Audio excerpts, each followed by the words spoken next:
A paz do Senhor, tudo bem? Estou aqui mais uma vez para partilhar uma porção da palavra de Deus. E hoje eu quero falar sobre quando Deus decide honrar alguém. E para isso nós vamos passear por alguns capítulos e versículos do livro de Esther. E eu quero começar de trás para frente aqui, lendo no capítulo de número 6, versículo 11, a parte final do versículo diz assim: Assim se fará ao homem a quem o rei deseja honrar. Quando Deus ele decide honrar alguém, até quem torcia contra é obrigado. Não só a contemplar, mas a participar disso. Então vamos começar aqui lendo Esther, capítulo 6, que diz assim: Naquela mesma noite fugiu o sono do rei. Então mandou trazer o livro de registro das crônicas, as quais se leram diante dele. E achou-se escrito que Mardoqueu tinha denunciado Bigtã e Teres, dois dos camareiros do rei, da guarda da porta, que tinham procurado lançar mão do rei Assuero. Então disse o rei: Que honra e distinção se deu por isso a Mardoqueu? E os servos do rei, que ministravam junto a ele, disseram: Coisa nenhuma se fez. Então disse o rei: Quem está no pátio? E Amã tinha entrado no pátio exterior da casa do rei para dizer ao rei que enforcasse a Mardoqueu na forca que lhe tinha preparado.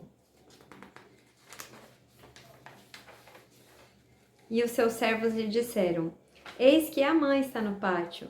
E disse ao rei que ele entrasse. Entrando Amã, o rei lhe disse: Que se fará ao homem de cuja honra o rei se agrada? Então Amã disse no seu coração: De quem se agradaria o rei para lhe fazer honra mais do que a mim? Assim disse Amã ao rei: Para o homem a cuja honra o rei se agrada, tragam a veste real que o rei costuma vestir, como também o cavalo em que o rei costuma andar, e ponha-se nele a coroa real em sua cabeça. E entregue-se as vestes e o cavalo à mão de um dos príncipes mais nobres do rei, e vistam delas aquele a quem o rei deseja honrar, e levem-lhe no cavalo pelas ruas da cidade, e apregoe-se diante dele, dizendo: Assim se fará o homem a quem o rei deseja honrar. Então disse o rei a Amã: Apressa-te, toma a veste e o cavalo, como disseste, e faz assim para com o judeu Mardoqueu, que está assentado à porta do rei. E coisa nenhum omitas de tudo quanto disseste. E Amã tomou a veste e o cavalo, e vestiu a Mardoqueu, e o levou a cavalo pelas ruas da cidade, e apregou diante dele. Assim se fará o homem a quem o rei deseja honrar. Para a gente falar um pouquinho sobre isso, a gente vai precisar entender o que está acontecendo aqui. Aqui estamos falando de três personagens: o rei Assuero, Mardoqueu e Amã. Mardoqueu, ele ficava à porta ali do palácio. E ele, no seu trabalho, ouviu que duas pessoas estavam conspirando para matar o rei. E ele denunciou aquilo. Aquilo foi apurado, verificaram que era verdade e puniram aquelas pessoas e o rei ficou ileso. Só que nada se fez para Mardoqueu. E também não vejo na Bíblia Mardoqueu questionando: Ei, vocês não vão me recompensar pelo que eu fiz? Não. Ele fez o que era certo, porque é assim que a gente tem que fazer, né? Se a gente sabe o que é certo, a gente tem que praticar. Então ele fez aquilo sem esperar nenhuma recompensa. Só que Deus, ainda que a gente seja devedor, eu falo, a gente é devedor. Por mais que a gente faça, a gente continua sendo devedor. Porque ele entregou como resgate o seu único filho. Então, não tem como a gente pagar por esse sacrifício. Eu me considero devedor eternamente pelo sacrifício de Jesus na cruz, pela minha vida, sendo eu falha, pecadora, mas ainda assim Jesus nos amou ao ponto de nos resgatar. Não poupando sua própria vida, né? Não poupando, passou por todos os sofrimentos e humilhações que ele não merecia passar. Então eu sempre digo, não somos merecedores de mais nada, mas ainda assim Deus tem prazer de nos abençoar e de honrar quando Ele assim determina. Muito bem, Mardoqueu denunciou aquela conspiração e a vida dele seguiu. Depois que isso aconteceu, Amã ele foi honrado pelo rei. No capítulo 3 fala que ele foi honrado, né? Ele subiu de cargo, vamos dizer assim. E quando isso aconteceu, as pessoas, os servos, os súditos ali, todos se prostravam diante de Amã quando ele passava. Só que Mardoqueu não fazia isso. Por que ele não fazia? Porque ele era judeu, ele conhecia a palavra, ele sabia que ele só deveria se prostrar diante de Deus e não de pessoas. Por esse motivo, ele não se prostrava. Não era um fato de desobediência, rebeldia, ou ele não fazia isso porque, eu não vou fazer porque eu tô com inveja, porque ele subiu de cargo e eu não. Não, ele fazia aquilo por temor àquilo que ele conhecia que é a verdade, que nós só devemos nos prostrar diante de Deus. Só que Amã, quando soube daquilo, ele ficou furioso. Como assim não vai se prostrar? Amã ficou furioso e ele pensou assim, não, eu podia matar Mardoqueu, mas isso não é o suficiente. Ele falou, eu vou destruir ele e todo o povo dele, porque naquele momento Amã descobriu que Mardoqueu era judeu. Muito bem. Amã foi lá, falou para o rei, olha rei, tá acontecendo uma divisão aí, tem um povo estranho e isso pode representar uma certa ameaça para sua autoridade, porque eles têm dificuldade em obedecer, como quem diz assim, ó, tá todo mundo se prostrando, mas eles não se prostram, ou ele não se prostra, e isso representando algum certo perigo. Ele convenceu o rei de entregar a ele o seu anel, que representava a autoridade, né? A autoridade para tomar uma decisão, e com o anel do rei, Amã lançou um decreto de destruir todos os judeus. Mardoqueu, ele ficou muito triste, mas o que ele fez? Ele orou. A Bíblia diz que ele colocou vestes, né, que representavam humilhação. Ele tirou as suas roupas e se vestiu com panos de saco, que naquela época representava isso, quando o povo ele estava se humilhando perante os homens? Não, perante Deus. Então ele começou a clamar e pediu para que o povo clamasse, mandou recado para que a rainha Esther, que também era de sua parentela, intercedesse de alguma maneira. Então ali o povo ele fez o que? Diante da afronta, eles se uniram para orar, sabendo que de Deus viria o socorro. E aí, não vou entrar muito nesses detalhes, né? Mas Deus deu estratégia e sabedoria ali para a rainha Esther, para ela poder se achegar de uma maneira ao rei, em que ela pudesse apresentar e denunciar tudo aquilo que foi armado, porque o rei não sabia que ela também era judia. E nesse decreto, ela também seria morta. Então ela encontrou uma maneira muito sábia que Deus deu para ela, através da oração que ela orou, ela buscou isso e ela conseguiu aos pouquinhos ir achando uma maneira de se achegar ao rei para falar. Muito bem. Só que nesse meio de caminho, enquanto ela ainda estava buscando uma maneira de levar isso ao conhecimento do rei, o rei perde o sono. No dia em que Amã estava preparando a forca para matar Mardoqueu, no dia que o inimigo estava lá armando a forca, o rei perde o sono. A Bíblia diz naquela mesma noite. Na mesma noite em que o inimigo está preparando algo para fazer mal para você, Deus está lá também preparando a resposta para ele. Sabe o que a gente aprende aqui? Não é a gente que trata com os nossos inimigos. Primeiro, a afronta de Amã para cima de Mardoqueu não era por causa dele. Ali ele declarou guerra para o próprio Deus. Porque Mardoqueu ele não se prostrou por saber que o único que ele poderia fazer isso é o Deus Todo-Poderoso.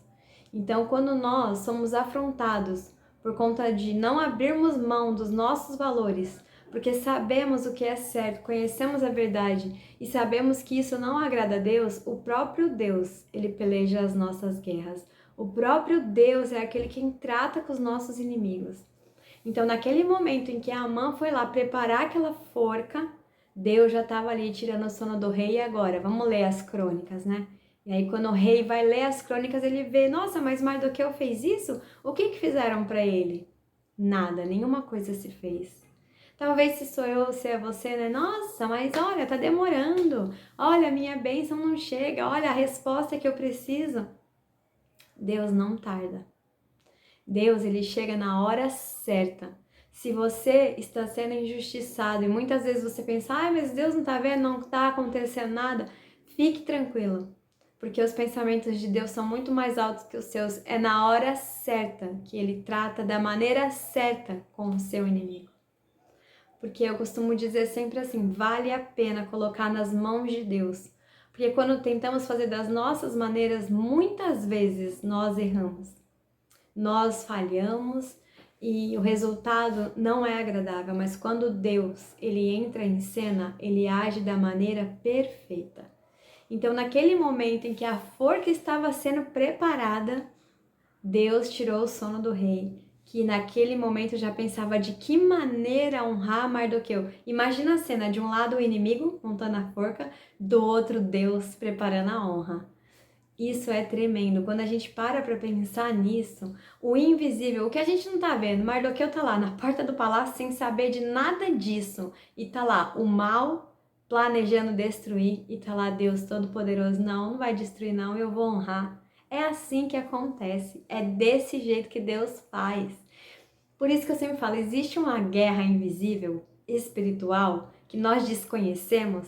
E se Mardoqueu ficasse fixado com os seus olhos só lá, não, eu vou fazer algo, eu vou pegar a mãe, eu vou brigar. Não, ele orou. Porque tem coisas que vão muito além do nosso entendimento. Tem guerras, tem batalhas que são muito mais do que o que a gente está vendo. A gente está vendo só o que sai dos lábios, mas o plano do inimigo é destruir, é matar, é roubar e destruir. É para isso que ele veio. Mas quando deixamos na mão de Deus, eu sempre falo, tudo que colocamos na mão de Deus tem saída, tem solução e tem resposta. Então, aquele que estava preparando uma forca para Mardoqueu foi obrigado a honrá-lo. Foi obrigado, porque o rei perguntou para ele: olha, o que eu posso fazer para alguém a quem eu desejo honrar? E aí ele achando que era para ele, né? E ele achando que a honra era para ele, ele escolheu o melhor. Olha, as vestes reais, põe no cavalo do rei, sai andando pela cidade aí, põe uma coroa na cabeça dele e sai gritando: olha, este é o homem a quem o rei deseja honrar. Ele escolheu o melhor porque ele achou que fosse para ele. Aí o rei falou, então, tudo isso aí que você falou, eu quero que você faça com Mardoqueu. E ó, não omita nada. Tudo, cada detalhe que você falou, faz com ele. Você consegue imaginar? Mardoqueu, ele não queria honra, ele só queria livramento para o povo dele que estava ameaçado, porque até esse momento o rei não sabia de nada. Só que Amã sabia, Mardoqueu sabia, mas o rei não sabia de nada até então. Então você imagina, a única coisa que Mardoqueu estava clamando e pedindo era socorro. Só que Deus, ele falou assim, além de resposta, além de socorro, eu vou te honrar. Porque é assim que Deus faz. Nós não vemos Mardoqueu pedindo honra ou pedindo recompensa por ter salvo a vida do rei, não. Mas ele mesmo que ele não pedisse, Deus quis honrar. E é assim que Deus faz na minha e na sua vida, quando nós colocamos as afrontas nas mãos dele. Ele faz da maneira dele e faz muito além, infinitamente além. Ele não só enviou o socorro, mas ele honrou Mardoqueu no meio daquele caos, daquele processo, daquele sofrimento. Isso é o resultado que nós conseguimos obter quando oramos, quando clamamos a Deus, porque nesse momento nós estamos anulando a nossa vontade, porque muitas vezes a nossa vontade é fazer com as nossas próprias mãos a nossa justiça, mas não, nós estamos falando, Senhor, olha, eu estou reconhecendo que eu não vou saber a melhor maneira. Senhor, olha, eu estou reconhecendo que do meu jeito vai dar errado. Estou dizendo, faz do seu jeito, Senhor. Quando Deus vê a gente anulando as nossas vontades para que Ele seja aquele que reina nas nossas vidas, Ele se agrada e o resultado é isso. É livramento, é vitória, é recompensa, é honra, é muito mais do que nós estamos pedindo. Porque Deus sabe o quão difícil é anular as nossas vontades, anular a nossa natureza, a nossa carne e entregar para Ele as afrontas, as humilhações, as injúrias. Vale a pena deixar tudo nas mãos de Deus, vale a pena deixar Ele agir do jeito dele. E para não ficar aqui uma mensagem muito longa, eu vou tentar resumir.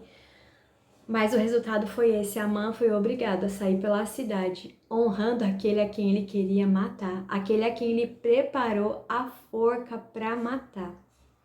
E aí, passado isso, Esther conseguiu declarar para o rei o que estava acontecendo, que o seu povo estava sob ameaça. E aí o rei quis saber, mas quem é que está fazendo tudo isso? E aí os seus servos denunciaram a ele, né? Que é Amã. E que inclusive ele tinha preparado aquela forca para Mardoqueu. Sabe qual foi a ordem do rei? Que ele fosse enforcado na forca que ele preparou para Mardoqueu. Não se preocupa com a fúria do teu adversário. Se você chamou Deus para essa batalha e colocou nas mãos dele, na forca, na armadilha que ele preparou, é nela que ele vai cair. Sabe, a gente não tem que desejar mal para as pessoas, mas é a semeadura, é você colher o que você está plantando. Se estão plantando coisas ruins, não tem como colher coisas boas, então fica tranquilo. E aí o rei deu essa ordem.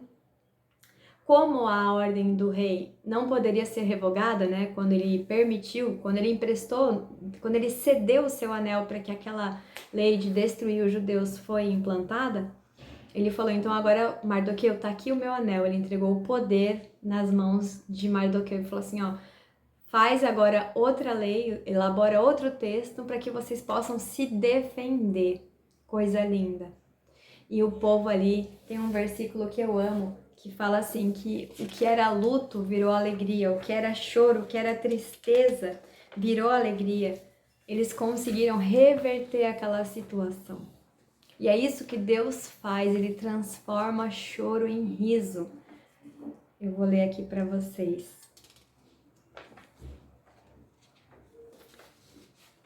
Ó, Esther 9:22. Como os dias em que os judeus tiveram repouso de seus inimigos, e o mês que lhes mudou de tristeza em alegria, de luto em dia de festa, para os que fizessem dias de banquetes e de alegria, e de mandarem presentes uns aos outros, e dádivas aos pobres, e que esses dias seriam lembrados e guardados de cada geração, família, província e cidade, e que esses dias de Purim não fossem revogados entre os judeus, e que a memória deles nunca teria fim entre os de sua descendência. Foi implantado um dia de festa, que é o dia de Purim, o dia de festa que acontece até os dias de hoje, porque foi o dia em que Deus mudou o choro em alegria, o luto em dias de festa. Então Deus falou: olha, comemorem de forma eterna, perpétua isso, né? Que tudo que foi tristeza foi transformado em alegria. Olha, façam banquetes, comemoram, deem presentes uns para os outros para que vocês nunca esqueçam que Deus é poderoso para continuar fazendo o que ele fez na vida de Mardoqueu e no seu povo, porque a gente não tá falando de uma pessoa, mas de muita gente. Então, é isso. O que eu queria falar é isso. Permaneça firme, porque aquele que te escolheu, aquele a quem você serve, ele é fiel para cumprir tudo que ele te promete. E ele promete proteção, ele promete que ele é justo e ele é justiça na sua vida. Poderia falar de vários exemplos aqui, mas resumidamente vamos falar ali dos 3 jovens que acredito que muitas pessoas que estão ouvindo essa palavra conheçam, que foram lançados na fornalha também por não se prostrarem a uma imagem. O que aconteceu depois da fornalha? Eles saíram intactos e teve honra para a vida deles. Daniel, quando foi lançado na cova dos leões, também por não abrir mão dos seus valores, do que ele acreditava ser correto, de orar a Deus, né? Ele foi lançado naquela cova e quando ele saiu, a Bíblia diz que ele prosperou no reinado do rei Ciro. Então assim, ó, sempre depois da afronta, depois da luta, se você permanece fiel àquele quem tem todo o poder, acima da autoridade da terra e a autoridade de Deus, vem honra para a sua vida. E só para não ficar nas minhas palavras, nesses textos que eu citei de Daniel, primeiro ali Daniel 3, que fala dos 3 jovens, Daniel 3, no versículo 30, diz assim, ó: então o rei fez prosperar a Sadraque, Mesaque e Abidnego na província da Babilônia. Depois da fornalha teve honra. E depois da cova dos leões para Daniel, ali em Daniel 6, 28 também, diz assim: Daniel, pois, prosperou no reinado de Dário e no reinado de Círio, o persa. Deus é aquele que faz muito mais. Ele livrou da fornalha e honrou depois. Ele livrou da cova dos leões e honrou depois. É assim que Deus faz. Aqueles a quem Ele decide honrar. Porque Deus é Deus que honra. E assim eu quero já agradecer essa oportunidade e que Deus possa te abençoar em nome de Jesus. Que você permaneça firme, sabendo que existe um que não dorme nem tosqueneja, como diz no Salmo, mas é aquele guarda de Israel que te guarda, que cuida de você, que cuida da tua entrada e da tua saída. Então, permaneça, prossiga, sabendo que existe um que guarda, que te protege e que te ama. Que Deus te abençoe em nome de Jesus.